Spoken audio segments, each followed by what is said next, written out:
Your healthcare provider has ordered a medication that needs to be administered using a mini bag with vial attached. This instructional video will help you administer your medication effectively, comfortably, and safely. To get started, select a clean work area. Once established, clean your hands thoroughly using antibacterial soap and warm water. If no soap and water is available, use an alcohol-based hand sanitizer. Follow by drying your hands with a clean towel. Gather your supplies and prepare your sash mat as instructed.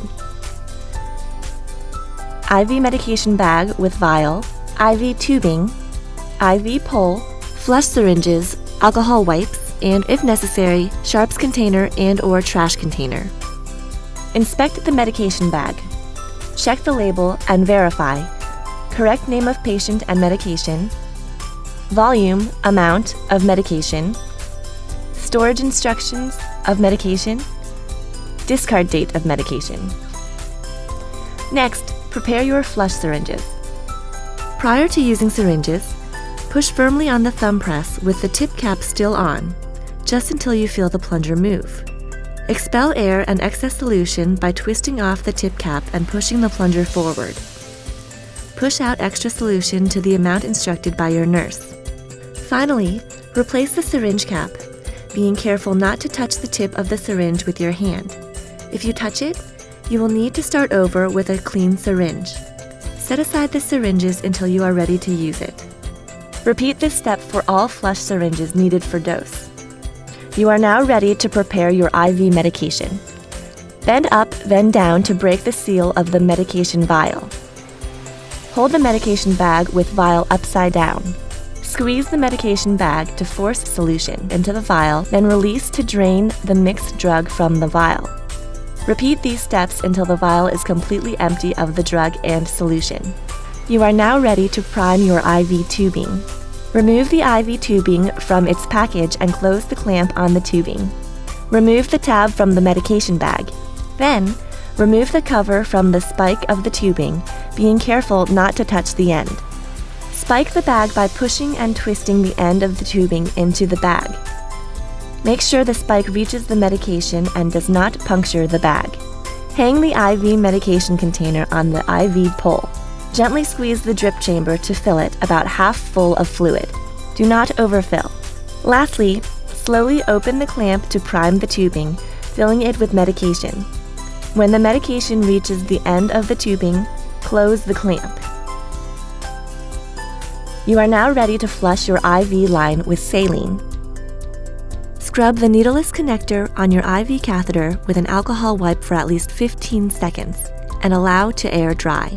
Remove the protective cap from the saline flush syringe. Attach the saline flush syringe to the needleless connector using a push and clockwise twisting motion until secured together. Open the clamp on your IV catheter and/or IV extension set if indicated. Flush your IV catheter using a push-pause method. Do not attempt to flush if resistance is met. Double check that all clamps are open, then call your nurse or pharmacist. Lastly, remove and discard the saline flush syringe in a trash container. You are now prepared to administer your medication. Scrub the needleless connector on your IV catheter for at least 15 seconds and allow to air dry. Remove the protective cap from the IV tubing. Attach the IV tubing firmly to the needleless connector on your IV catheter. Open the clamp on your IV catheter and/or extension set, if indicated. You should see drops fall into the drip chamber as your medication begins infusing. Your nurse will verify the correct drip rate per minute. Once the prescribed dose has infused, close the clamp on the IV tubing. Disconnect the IV tubing and discard all equipment as instructed.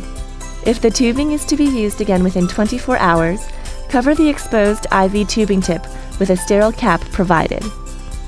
You are now ready to flush your IV line with saline again.